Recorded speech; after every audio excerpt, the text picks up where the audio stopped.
Salam. Hər vaxtınız xeyir olsun, əziz kanal izləyiciləri. Mən Leyla Cahangirova. Bugündən etibarən sizin üçün, yəni MİQ və sertifikasiya hazırlayıcı müəllimlərimizə dəstək məqsədi ilə kanalımızda imtahana düşə biləcək situasiya tipli sualların izahını verəcəm. Və düşünürəm ki, bu izahım sizlərə qismən də olsa bir fayda verəcək və əgər belə izahların davamlı olmasını istəyirsinizsə, abunə olduğunuz bütün WhatsApp qruplarında linki paylaşaraq daha çox müəllimin faydalanmasına siz də bir səbəbkar ola bilərsiniz və bizə də motivasiya olar. Kanala abunə olun ki, növbəti izahlardan xəbəriniz olsun və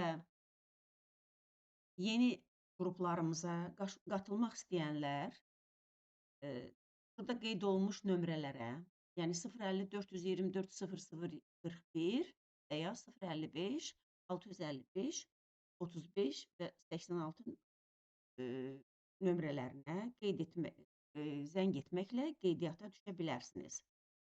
Və bizim təlimlərimizə qoşulmaqla siz mövzuları mükəmməl şəkildə öyrənib, istədiyiniz nəticəyə nail ola bilərsiniz. Elə isə keçid alaq suallarımıza. Suallarımız belədir. Xanımlar shopping xoşlayır deyə ilk sualımızı buna həsr elədik. Sual belə səslənir. Hər kəs Aygün Kazımovanın çox sevir, çoxlu pərəstişkarı var və Aygün Kazımova da Temu firmasının koftalarını daim reklam edir. Ona görə gərək mən də o koftalardan alım. Və burada bu sualda siz hansı məntiq xətasına yol verildiyini tapmalısınız. Gəlin variantlara baxaq, görək. Hansı variantlardır?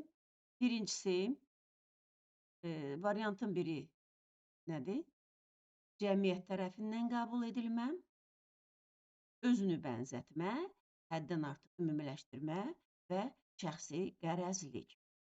Bilirsiniz ki, bu sual idrak prosesindən olan təfəkkürə aiddir. Yəni, yada salmaq istəyirəm ki, təfəkkürün 3 növü var. Məntiqi, tənqidi və yaradıcı təfəkkür. Bu sual isə məntiq təfəkkürünə aid olan məntiq xətalarına. Yəni, hansıdır məntiq xətaları? Həddən artıq ümumiləşdirmə, özünü bənzətmə, cəmiyyət tərəfindən qəbul edilmə, şəxsi qərəzlik və s. Yəni, bax, bu sualımız məhz məntiq xətalarına görə birincisi necədir? Birinci suala nəzər yetir. Bax, burada yazılıb ki, cəmiyyət tərəfindən qəbul edilmə. Cəmiyyət tərəfindən qəbul edilmə hansıdır? Yəni, hamı çoxluq qəbul edirsə, deməli, bu düzdür. Məsələn, hamı bu gödəkçəni geyirsə, deməli, mən də bundan geyinməliyim, çünki hamı bunu geyir. Və yaxud da ki, indiki müasir gənclər hamı saqqal saxlayırsa, gənclər hamı saxlayır. Yəni, bir növ hamının, çoxluğun qəbul etdiyi bir xasiyyətdir ki, yəni, deməli, bu mütləq yaxşıdır. Bu cəmiyyət tərəfindən qəbul olunmadı. Bu isə bizə hələ ki, sualımıza aid deyil. Bunu götürmürük. Növbəti varianta baxaq. Həddən artıq ümumiləşdirmə. Bu, həddən artıq ümumiləşdirmə o vaxt olur ki, məsələn, əgər qrupda bir oğlan uşağı özünü çox pis aparırsa, müəllim düşünür ki, yeni gələn müəllim düşünür ki, aha, deməli, bu qrupdakı bütün oğlanlar özlərini pis aparır. Və yaxud da ki, müəyyən bir mağazadan kitab zakaz vermişsiniz və o kitab sizə verdiyiniz vaxtdan gec gəlib çatır və digər kimsə kitab istəyəndə, sifariş edəndə deyirsiniz, yox, həmin mağazadan siz sifariş etməyin. Çünki onlar sifarişi gecikdirirlər. Yəni, siz bir nümunənin əsasında bütün kitabın mağazasının fəaliyyətinə belə bir qiymət verirsiniz ki, bu da həddən artıq ümumiləşdirmədir. Burada da bu da bizə aid deyil, bunu da götürmürük. Şəxsi qərəzlik də nədir? Yəni, tutalım ki, sizin məşğələnizdə müəllimə iştirak eləyir və sizin məşğələdəki mənfi cəhətlərinizi, yəni məşğələdəki nöqsanlarınızı sizə deyirsə, siz də deyirsiniz ki, o məni sevmir, ona görə məni tənqid eləyir. Yəni, o verilmiş düzgün izahatı tənqid kimi qəbul eləyir ki, şəxsi qərəzlik də budur. Bizim sualımızın cavabı olacaq özünü bənzətmə. Nə üçün? Özünü bənzətmə kimsə bir hörmətli bir insanın, sevdiyi bir insanın və yaxud da nüfuzlu bir şəxsin bu işi görürsə, siz də deməli bu doğrudur düşüncəsi ilə onu etmək istəyirsiniz. Yəni hamı Aygün Kazımovanı sevir, onun pərəstişkarı çoxdursa, əgər bu Temu firmasından bu koftaları alırsa, deməli siz də bunu hesab edirsiniz ki, bu doğrudur, siz də bu koftadan almaq istəyirsiniz. Düşünürəm ki, birinci sualımızın cavabına, yəni B variantın olduğunu aydın oldu. Keçirik ikinci sualımızın cavabına. Növbəti sual belədir. İki yoldaş hekayəsini oxuyan müəllim, uşaqlar üçün oxuyandan sonra uşaqlara müraciət edir. Ağada çıxan oğlan, həmin oğlanı biz bugünkü gənclərə nümunə göstərə bilərikmi? Və fikrinizi əsaslandırarkən əsərdəki nümunələrdən istifadə edin və sual belə səslənir. Təfəkkürün hansı növü burada inkişaf etdirilir? Yəni, müəllim uşaqlara deyir ki, hekayəyə dinləmisiniz, indi hekayəyə münasibətinizi bildirin və fikrinizi əsaslandırın. Bu da nəyə aiddir sizcə? Əlbəttə ki, bu sual da təfəkkürə aiddir.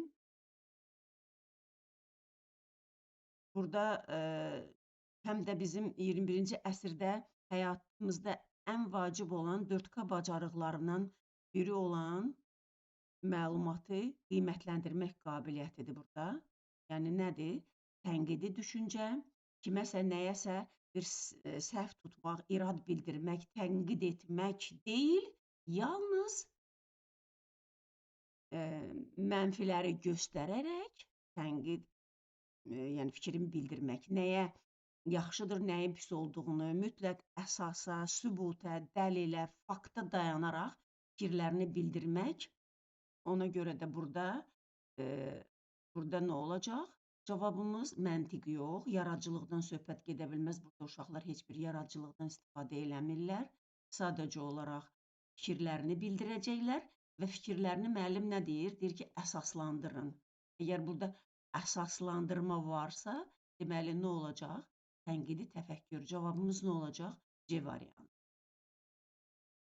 Növbəti sualımıza baxaq.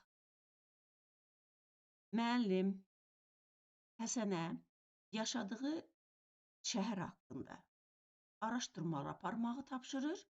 Həsən öz araşdırmalarını ətraflı həyata keçirir və nəticəsini qrupdakı bütün uşaqları ilə bölüşür. Və burada Həsəndə nə formalaşır? Burada bizə ikili testdir.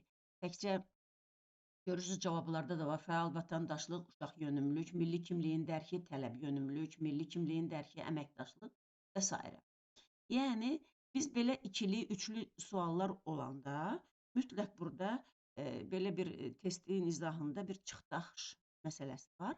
Məsələn, əgər biz bir sualın bir ipucunu tuturuqsa və onu dəqiq biliriksə, tutalım ki, yaşadığı şəhər haqqında biliklər bildiyiniz kimi səriştələrə aiddir. Səriştələrin 3 kateqoriyası var və hər kateqoriyanın da 5 növü var. Burada cavab variantı nə üçün biz Həsənin yaşadığı şəhər haqqında məlumatlı olması artıq fəal vətəndaşlıq mövqeyinə aid olduğunu bilirik. Burada 2 variantda fəal vətəndaşlıq var. A-da və C-də. Qalanlarını pozuruq. Yəni, bunları artıq biz baxmırıq. İndi baxaq görək bu 2 variantdan hansı doğru variantdır. Və müəllimə nə deyir? Deyir ki, araşdırma apar. Həsən də öz istədiyinə, öz maraqlarına, öz belə deyək də, istəyinə uyğun olaraq öz şəhəri haqqında çoxlu məlumatlar əldə etdiyi üçün burada şəxsiyyət yönümlülük deyil, uşaq yönümlülük. Yəni cavabımız olacaq A variantı.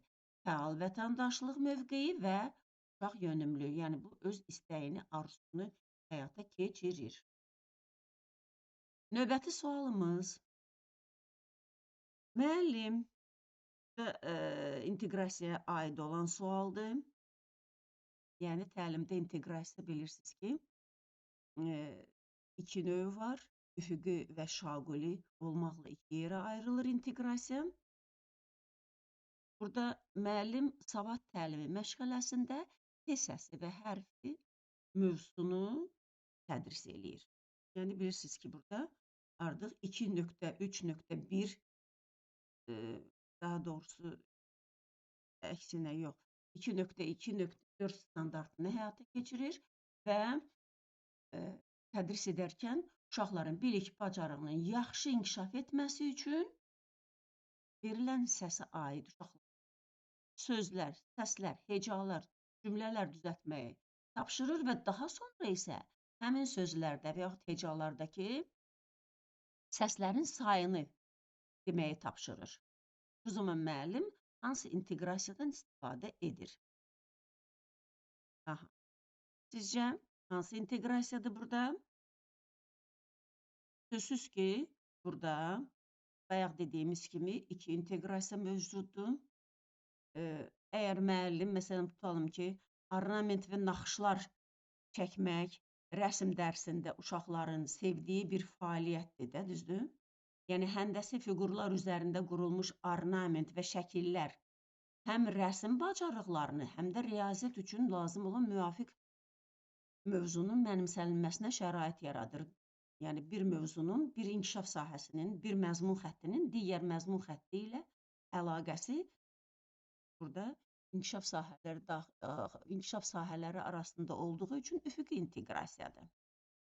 Və burada da müəllim neyniyir? Uşaqlara savad təlimi, yəni idraki inkişaf sahəsi ilə, sonra isə eyni zamanda da yenə də idraki inkişaf sahəsinin daxilində olan sayı verir. Səslərin saymağı istəyir uşaqlarda. Ona görə də bu məzmun xətti daxili, yəni ikinci inkişaf sahəsinin, idrak sahəsinin daxilində olan üfüqi inteqrasiyadır. Yəni, şaquli deyil, üfüqi yox, məzmun xətti daxili üfüqi inteqrasiyadır. Əgər şaquli olsaydı,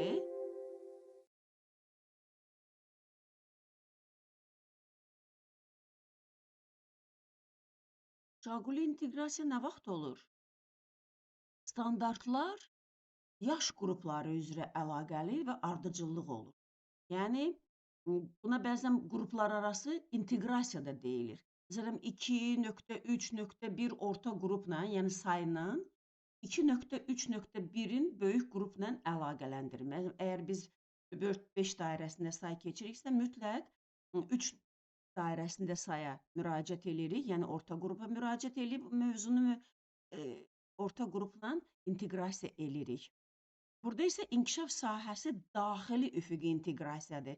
Yəni, savad təlimi 2.2.5 standartında verilmiş səs üzrə sözlər, hecalar qurmaqdırsa, onu eynən 2.3.1 ilə, yəni sayla biz inteqrasiya etdiyimiz üçün məzmun xətti daxili inteqrasiya, üfüqi inteqrasiya oldu. Düşünürəm ki, izah aydın oldu. Və burada da sonuncu sualımıza baxaq. Hansı sual? Açıq tipli suallar. Biz deyirik ki, uşaqlarımızda idraki fəallığı artırmaq, inkişaf etdirmək üçün, düşüncə tərzini daha da gözəl etmək üçün daima uşaqlara qapalı yox, açıq suallar verməliyik. Gəlin suallara nəzər salaq görək. Qoğal nağılındakı obrazları sadala. Burada uşaq sadalayacaq ki, orada dovşana rast gəldi, sonra ayıya rast gəldi, sonra kimə rast gəldi və s. Yəni, burada sadəcə olaraq sadalamaq, burada heç bir düşüncə tələb eləyən bir sual deyil. Açıq sual deyil, qapalı sual. Deməli, bunu götür. Sonra nağılın əsas ideyası nə idi? Uşaq da deyəcək ki, o idi ki, Qoğal öz başına evdən getdi. Burada evdən icazəsiz getmək olmaz. Burada da qeyri-adi bir sual deyil, sadəcə olaraq qapalı tipli bir sual. Növbəti sualı D variantına baxsaq, nağıl xoşunuza gəldimi? Ya uşaq deyəcək bəli, ya da deyəcək xeyr. Yenə də bu qapalı bir sual olacaq. Lakin burada əgər biz uşağa sual versək ki, əsərin baş qəhrəmanı olan Qoğala münasibət bildir. Münasibət bildirmək istər-istəməz burada düşüncə tələb eləyir, arqumentlər gətirəcək, faktlar gətirəcək, sübuta yetirəcək. Yəni burada düşünərək tənqidi təfəkkür inkişaf eləyəcək uşaqda. Bax, belə suallarımız artıq daha çox açıq tipli suallardır ki, bizdən də tələb olunur ki, uşaqlarımıza daim açıq suallar verməklə onları inkişaf etdirək. Deməli, bugünkü izahımız bu qədər. Nə aydın olmasa, şərh bölməsində zəhmət olmasa yazarsınız və suallarınıza mütləq ki, cavab veriləcək. Və yenidən bizi dinlədiyiniz üçün təşəkkür edirəm. Abunə olmağı unutmayın. Sağ olun.